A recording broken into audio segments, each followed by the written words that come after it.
Assalamualaikum warahmatullahi wabarakatuh. Pada video kali ini, saya akan menjelaskan mengenai asuhan keperawatan sehat jiwa pada kelompok dewasa muda, dewasa, dan juga lansia.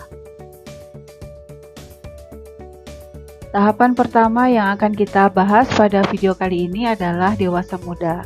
Sesuai dengan teorinya Erikson, dewasa muda tahap perkembangannya adalah intimasi versus isolasi.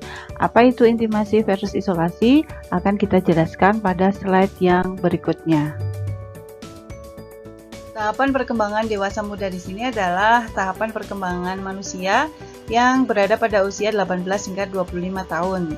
Pada masa ini, penekanan utamanya adalah pada perkembangan identitas diri untuk membuat ikatan dengan orang lain yang menghasilkan hubungan intim. Jadi mampu membina hubungan akrab dengan orang lain, ya, punya sahabat atau calon istri atau calon suami yang nantinya akan menjadi sebuah keluarga yang nanti pada tahapan dewasa akan berlanjut pada pembentukan keluarga. Nah, ini adalah tahapan perkembangan pada usia dewasa muda. Nah, ciri-ciri perkembangannya seperti apa nanti akan kita bahas di slide-slide selanjutnya. Hal-hal apa saja yang harus kita kaji pada tahapan usia dewasa muda di sini? Yang pertama, apakah pada usia tersebut mampu menjalin interaksi yang hangat dan akrab dengan orang lain? Kemudian, apakah mampu mempunyai hubungan dekat dengan orang-orang terdekat, contohnya pacar, ya, calon suami, calon istri, sahabat, apakah punya? Kemudian, apakah mampu membentuk keluarga atau sudah berkeluarga atau belum? Kemudian, apakah mempunyai komitmen yang jelas dalam bekerja dan berinteraksi? Kemudian, apakah mampu mandiri karena sudah bekerja? Kemudian, apakah memperlihatkan tanggung jawab secara ekonomi, sosial, dan emosional? Kemudian, apakah mempunyai konsep diri yang realistis? Kemudian, apakah menyukai diri dan mengetahui tujuan hidup? Apakah berinteraksi baik dengan keluarga? Kemudian, apakah mampu mengatasi stres akibat perubahan pada dirinya? Apakah mampu menganggap kehidupan sosialnya ini bermakna? Dan yang terakhir adalah apakah mampu untuk mempunyai nilai yang menjadi pedoman hidupnya. Ini adalah hal-hal yang harus kita kaji pada tahapan usia dewasa muda. Setelah kita melakukan pengkajian, kita bisa mengkategorikan, ya, klien dewasa muda yang sedang kita kaji ini, dia perkembangannya ke arah normal atau ada penyimpangan. Kalau perkembangannya normal, ini dicirikan yang pertama, dia mampu menjalin interaksi yang hangat dan akrab dengan orang lain, ya. Kemudian mempunyai hubungan dekat dengan orang-orang tertentu, misalkan calon istri, calon suami, ataupun mempunyai sahabat. Kemudian dia sudah membentuk keluarga atau akan membentuk keluarga atau punya rencana untuk membentuk keluarga, karena membentuk keluarga, menikah, dan sebagainya ini juga terkait dengan takdir, begitu, ya. Kemudian mempunyai komitmen yang jelas dalam bekerja dan berinteraksi, kemudian merasa mampu mandiri karena sudah bekerja, memperlihatkan tanggung jawab secara ekonomi, sosial, dan emosional, mempunyai konsep diri yang realistis, menyukai diri, dan mengetahui tujuan hidup. Kalau usianya mungkin masih 19 tahun, 20 tahun, masih usia-usia kuliah, ya dia artinya bertanggung jawab dengan kuliahnya. Dia mampu menyelesaikan dengan baik, dia punya tujuan yang jelas, saya akan selesai semester sekian dengan nilai sekian, setelah itu saya akan berwirausaha, setelah itu saya akan melamar pekerjaan di tempat A atau tempat B, atau setelah itu saya akan menikah dulu baru mencari kerja. Jadi artinya dia punya perencanaan yang jelas, ya, dan bertanggung jawab dengan kehidupan yang dia miliki, ya. Masalah dia sudah membentuk keluarga atau belum, tapi dia punya rencana ke arah sana, minimal seperti itu. Kalau masalah berkeluarga, menikah, dan sebagainya, ini takdir, ya. Jadi kalau kita mengkaji klien dewasa muda kemudian dia belum menikah, kemudian kita katakan menyimpang, itu tidak, gitu, ya. Tapi paling tidak dia punya rencana ke arah sana, itu sudah termasuk pada perkembangan yang normal. Kemudian ciri untuk perkembangan normal yang berikutnya di sini adalah menyukai diri dan mengetahui tujuan hidup, berinteraksi baik dengan keluarganya, mampu mengatasi stres akibat perubahan dirinya, gitu, ya, tidak lari pada hal-hal yang negatif, narkoba, kemudian hal-hal negatif yang lainnya, bahkan bunuh diri, karena kasus-kasus bunuh diri pada usia dewasa muda ini juga cukup banyak. Kalau lihat artis-artis terkenal dari luar negeri itu juga banyak yang bunuh diri pada usia-usia dewasa muda, karena mereka sudah, intinya apa ya, sudah bosan dengan hidup, tidak ada tujuan hidup yang ingin dia cari, tidak ada sesuatu yang dituju, sehingga ya sudah, saya sudah tidak punya apa-apa, tidak punya tujuan hidup, lebih baik mati saja. Nah, itu adalah ciri penyimpangan ya, kalau punya keinginan untuk mengakhiri hidup dan sebagainya. Kemudian menganggap kehidupan sosialnya ini bermakna, kemudian mempunyai nilai yang menjadi pedoman hidupnya. Yang selanjutnya adalah ciri penyimpangan pada tahapan usia dewasa muda. Yang pertama di sini adalah tidak mempunyai hubungan akrab. Kita kembali lagi di slide sebelumnya mengenai tahapan perkembangannya di dewasa muda, yaitu intimasi versus isolasi. Ketika yang tercapai pada dewasa muda ini adalah intimasi, maka dia mampu membina hubungan dengan orang lain secara akrab, punya sahabat, bahkan punya pacar atau calon istri, calon suami, mampu membina hubungan sosial, interaksi sosial dengan baik. Tapi ketika yang tercapai atau perkembangannya ke arah penyimpangan, yang terjadi adalah isolasi sosial, ya, tidak mempunyai hubungan akrab, tidak punya sahabat gitu ya, kesulitan untuk mencari calon istri, ya, calon suami, kemudian tidak mampu menjalin hubungan sosial yang baik gitu ya. Kemudian yang selanjutnya, ciri penyimpangannya adalah tidak mandiri dan tidak mempunyai komitmen hidup. Konsep diri tidak realistis, tidak menyukai diri sendiri, tidak mengetahui arah hidup, tidak mampu mengatasi stres. Kemudian untuk ciri penyimpangan yang berikutnya adalah hubungan dengan orang tua tidak harmonis gitu ya. Kemudian bertindak semaunya sendiri dan tidak bertanggung jawab. Kalau misalkan sedang kuliah sering bolos ya, tidak pernah mengumpulkan tugas, nilainya jelek, SPP tidak dibayarkan ya. Kemudian kalau dia bekerja tidak bertanggung jawab terhadap pekerjaannya dan sebagainya. Kemudian yang berikutnya adalah tidak memiliki nilai dan pedoman hidup yang jelas dan mudah terpengaruh pada hal-hal yang negatif. Kemudian menjadi pelaku tindak asosial seperti kriminal, narkoba, tidak asusila, dan tindakan-tindakan negatif yang lainnya. Kemudian di sini untuk diagnosa keperawatannya adalah kesiapan peningkatan perkembangan usia dewasa awal. Kemudian yang selanjutnya adalah intervensi yang akan kita berikan. Ini adalah intervensi untuk klien dewasa muda yang kita berikan asuhan keperawatan. Yang pertama adalah diskusikan tentang perkembangan psikososial yang normal dan yang menyimpang. Kemudian kita juga berdiskusi dengan klien kita cara-cara mencapai perkembangan psikososial yang normal. Antara lain yang didiskusikan adalah tentang tujuan hidup. Ya, kemudian bagaimana cara berinteraksi dengan banyak orang termasuk lawan jenis gitu ya. Kemudian bagaimana berperan serta melibatkan diri dalam kegiatan masyarakat. Kemudian bagaimana memilih calon pasangan hidup, pekerjaan gitu ya. Tapi bukan berarti kita kalau memilih calon pasangan hidup kita jadi mak jomblang. Tapi kalau mau jadi mak jomblang juga boleh, kalau tidak jadi mak jomblang juga tidak apa-apa. Artinya di sini adalah berdiskusi rencana, kemudian bagaimana cara memilih calon pasangan hidup, dan juga mendapatkan atau mencari pekerjaan yang sesuai dengan keahlian dari klien. Kemudian intervensi untuk keluarganya di sini adalah jelaskan kepada keluarga tentang perkembangan dewasa muda yang normal dan menyimpang. Kemudian diskusikan dengan keluarga mengenai cara memfasilitasi perkembangan psikososial dewasa muda yang normal. Tadi ya, cara-caranya berinteraksi, kemudian mencari pasangan dan sebagainya. Latih keluarga untuk memfasilitasi perkembangan psikososial dewasa muda yang normal. Ini adalah intervensi untuk keluarga. Intervensi-intervensi yang kita paparkan sebelumnya kita wujudkan dalam bentuk strategi pelaksanaan agar dalam pelaksanaannya bisa sesuai dengan fase-fase hubungan terapeutik. Di sini untuk keluarganya adalah membina hubungan saling percaya dengan keluarga, kemudian mendiskusikan karakteristik perkembangan psikososial dewasa muda dan cara menstimulasinya, dan membuat rencana untuk mengembangkan kemampuan psikososial. Kalau strategi pelaksanaan untuk dewasa mudanya di sini adalah membina hubungan saling percaya, menjelaskan ciri perkembangan psikososial dewasa muda yang normal dan menyimpang, dan cara mencapai perkembangan psikososial dewasa muda yang normal. Selanjutnya, setelah dewasa muda terlalui, maka individu akan masuk ke dalam tahapan perkembangan usia dewasa, yaitu generativity dan versus stagnation pada usia 25 hingga 65 tahun menurut teorinya Erikson.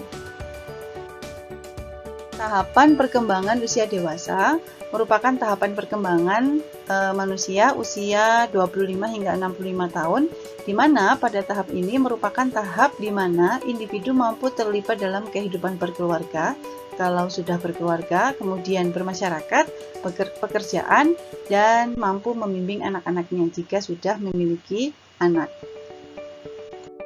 Hal-hal yang harus kita kaji pada tahapan usia dewasa adalah apakah klien kita ini mampu menilai pencapaian hidup, kemudian apakah merasa nyaman dengan pasangan hidupnya, apakah menerima perubahan fisik dan psikologis yang terjadi, apakah mampu membimbing dan menyiapkan generasi di bawah usianya secara arif dan bijaksana, apakah mampu menyesuaikan diri dengan orang tuanya yang sudah lansia, kemudian apakah dia kreatif, jadi mempunyai inisiatif dan ide-ide melakukan sesuatu yang bermanfaat.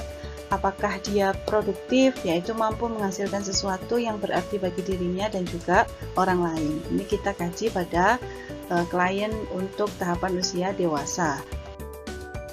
Setelah kita melakukan pengkajian, kita lihat hasil pengkajiannya. Pada klien kita, perkembangannya ini termasuk perkembangan normal atau yang menyimpang. Ketika normal, dia mampu menilai pencapaian hidup, kemudian merasa nyaman dengan pasangan hidup, ya, menerima perubahan fisik dan psikologis yang terjadi. Dia pada usia dewasa, sebagian orang sudah mulai muncul penyakit-penyakit sehingga dia harus mampu menerima kondisi-kondisi tersebut ataupun kondisi-kondisi psikologis, karena biasanya pada usia dewasa ini juga stresornya semakin banyak, ya, stresor dari rumah, ya, rumah tangga, kemudian di kantor ataupun di masyarakat. Kemudian mampu membimbing dan menyiapkan generasi di bawah usianya secara arif dan bijaksana, ya, tidak menjadi diktator atau nyuruh-nyuruh gitu ya, tapi dia mampu membimbing dan menyiapkannya dengan baik.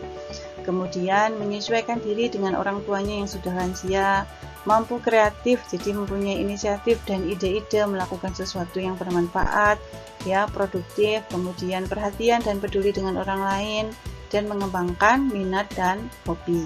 Ini adalah ciri-ciri perkembangan normal pada usia dewasa. Kalau ciri penyimpangannya di sini adalah tidak kreatif, ya, jadi kurang memiliki keinginan untuk melakukan sesuatu yang bermanfaat. Ya, bertindak sesuka hati, tidak peduli dengan orang lain, bahkan jadi preman gitu ya, mengganggu orang lain, mengganggu ketenangan orang lain, tidak mempunyai hubungan akrab, kurang minat bekerja dan berkeluarga, ya, tidak mempunyai komitmen pribadi yang jelas, tidak memiliki pekerjaan dan profesi yang tetap sehingga tidak dapat mandiri secara keuangan dan sosial, ya, berperilaku antisosial, kriminal, tindak asusila, narkoba, kemudian tidak bertanggung jawab terhadap keluarga. Ini adalah ciri-ciri penyimpangan pada tahapan usia dewasa. Kemudian untuk diagnosanya di sini adalah kesiapan peningkatan perkembangan usia dewasa. Kemudian untuk intervensinya, yang pertama di sini adalah menjelaskan perkembangan usia dewasa, baik itu perkembangan yang normal maupun yang menyimpang, serta kita menjelaskan atau mendiskusikan cara-cara untuk mencapai perkembangan yang normal. Ya, jadi hal-hal yang belum dicapai kita diskusikan bagaimana cara-cara untuk bisa mencapainya. Berikut ini adalah strategi pelaksanaan untuk tahapan dewasa. Untuk SP keluarganya di sini yaitu membina hubungan saling percaya dengan keluarga yang mempunyai anggota keluarga dengan usia dewasa, kemudian menjelaskan ciri perkembangan individu dewasa yang normal dan menyimpang, dan juga cara mensimulasinya. Kemudian kalau untuk strategi pelaksanaan pada klien dewasanya, kita menjelaskan ciri perkembangan psikososial dewasa yang normal dan yang menyimpang, kemudian cara-cara mencapai perkembangan psikososial dewasa yang normal, dan menjelaskan tindakan untuk mencapai perkembangan psikososial dewasa yang normal. Ini adalah untuk SP-nya. Yang terakhir adalah tahapan perkembangan lanjut usia. Di sini menurut Erikson, tahapan lansia adalah integritas versus putus asa. Pada tahapan lansia di sini, perkembangan psikososialnya adalah harus bisa mencapai integritas diri yang utuh. Ya, pemahaman terhadap makna hidup pada lansia ini secara keseluruhan akan membuat lansia berusaha menuntun generasi berikutnya, anak dan cucunya berdasarkan sudut pandangnya. Kemudian, lansia yang tidak mampu mencapai integritas diri yang utuh akan merasa putus asa dan menyesali masa lalunya karena tidak merasakan hidupnya bermakna. Hal-hal yang harus dikaji pada tahapan perkembangan lansia di sini adalah apakah lansia ini mempunyai harga diri yang tinggi, kemudian apakah lansia ini menilai kehidupannya berarti, apakah lansia menerima nilai dan keunikan orang lain, kemudian apakah lansia menerima dan menyesuaikan kematian pasangan, kemudian apakah lansia ini menyiapkan diri menerima datangnya kematian, kemudian apakah lansia ini melaksanakan kegiatan agama secara rutin, kemudian apakah lansia merasa dicintai dan berarti dalam keluarga, kemudian apakah lansia ini berpartisipasi dalam kegiatan sosial dan kelompok masyarakat, kemudian apakah lansia ini menyiapkan diri ditinggalkan anak yang telah mandiri. Setelah kita melakukan pengkajian, kita bisa melihat dari hasil pengkajian, lansia yang sedang kita berikan asuhan keperawatan tersebut perkembangannya normal atau menyimpang. Jika perkembangannya normal, dicirikan sebagai yang pertama di sini adalah mempunyai harga diri yang tinggi, menilai kehidupannya berarti, kemudian mampu menerima nilai dan keunikan orang lain, menerima dan menyesuaikan kematian pasangan, ya, menyiapkan diri menerima datangnya kematian, melaksanakan kegiatan agama secara rutin, merasa dicintai dan berarti dalam keluarga, berpartisipasi dalam kegiatan sosial dan kelompok masyarakat, serta menyiapkan diri ditinggalkan anak yang telah mandiri, ya, tidak gandoli. Sedangkan untuk ciri penyimpangannya adalah memandang rendah atau menghina atau mencela orang lain, ya. Kemudian merasa kehidupannya selama ini tidak berarti, merasakan kehilangan, masih ingin berbuat banyak tetapi takut tidak mempunyai waktu lagi, ya. Kemudian untuk diagnosa keperawatannya adalah kesiapan peningkatan perkembangan usia lansia. Untuk intervensi pada lansianya di sini adalah jelaskan ciri perilaku lansia yang normal dan menyimpang, ya. Kemudian mendiskusikan cara yang dapat dilakukan oleh lansia untuk mencapai integritas diri yang utuh. Kemudian membimbing lansia membuat rencana kegiatan untuk mencapai integritas diri yang utuh. Kemudian kita memotivasi lansia untuk menjalankan rencana-rencana yang telah dibuatnya. Kalau untuk intervensi pada keluarganya di sini adalah kita jelaskan kepada keluarga yang memiliki lansia tentang perilaku lansia yang menggambarkan perkembangan psikososial yang normal dan menyimpang.